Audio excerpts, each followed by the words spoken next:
Coherence of policy, I really don't know in what perspective.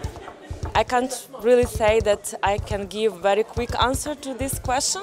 One policy can also be good in one way, but then in another field cause different problems. It can be compared to domino. It means implementation of the right policies on the African continent which can lead to its being transformed. We see international policy to be about everything and not just about development aid.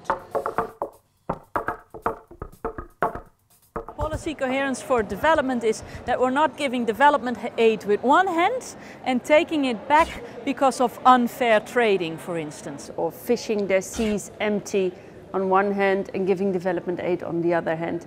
That's very incoherent. It's a really very important issue because many of the regulations we have here or attempts we have here can frustrate development in Africa, and sometimes that frustration is much higher and much more influential than all the good attempts we make in development aid. You don't want any policy of the European Union, be it trade or agriculture or fisheries or whatever, go against the objective of poverty reduction.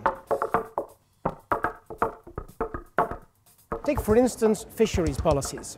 If our fisheries industries, like in Spain, go southward to Africa and take all the fish they can get, we can give all the money we can have to the people in Senegal or Mauritania, but if there's nothing to fish, their fishermen will die anyhow. They need sustainable bases to have their own economy, their own economic growth. So our fisheries policies should not go against the interests of local fishermen and women in developing countries.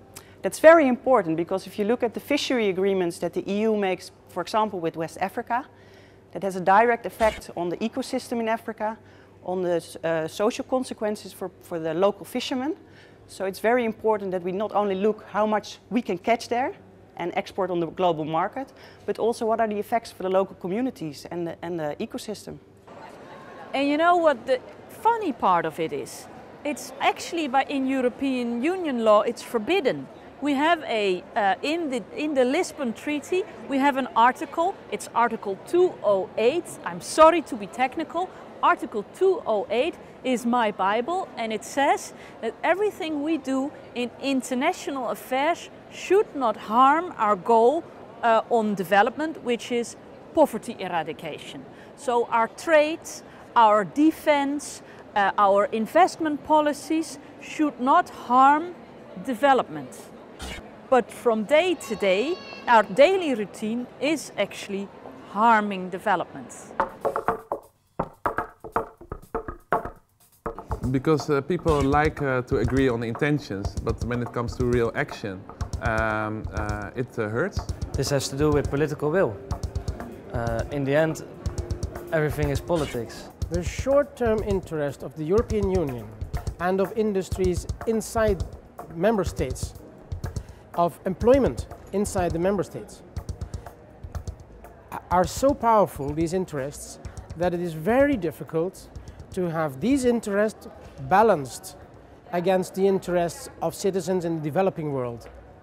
They can wait.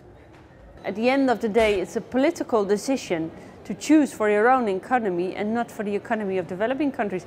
It won't be my decision, don't get me wrong. I wish we take into account the fact that people in Africa need more coherent policy. I wish we take into account that they have to transform their own economies, and that's costing the Western world money, and that's why we're not making progress on many of those issues, unfortunately. You should not let the one solidarity kill the other solidarity. You cannot show your solidarity towards fishermen in Spain and let fishermen in Mauritania die. Well, we have to go to a position where people see it as a win-win. The goal is to fight poverty, to have equal trade, to have climate change adaptation, and etc. So it's not only about, well, we have to spend money on it, but we have to have the correct policies to make it a win-win situation. There needs to be more negotiations between the different departments within Europe and also within the Netherlands, for example, to make sure that decisions are not like contradicting each other. Public pressure is very important. from civil society in Europe and from developing countries towards the European Parliament, so that we can be in this political debate armed with arguments and public pressure from the field. Well, the government, and Knape in particular, he has to have the guts and the courage to talk to his colleagues about this important issue, and to make sure that his colleagues act on making development effective and efficient. Because he cannot do it alone. He needs effective policies on agriculture, trade, economics, finance, and he needs this minister to start acting. Policy coherence for development is in our interest, in the interest of European citizens. If we want a stable world with peace, with rights for every citizen and a sustainable development, you cannot do this if you overlook the interests of citizens in other continents. Make sure you take into account the interests of the people in the developing countries. It's ridiculous to, on one hand, give development aid, give money from the Dutch taxpayers, and on the other hand, take so much money from Africa and give it back to Dutch society. That doesn't make sense, so please get your act together.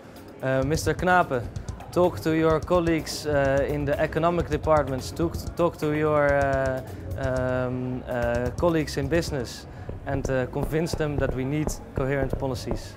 And we need them now and not tomorrow.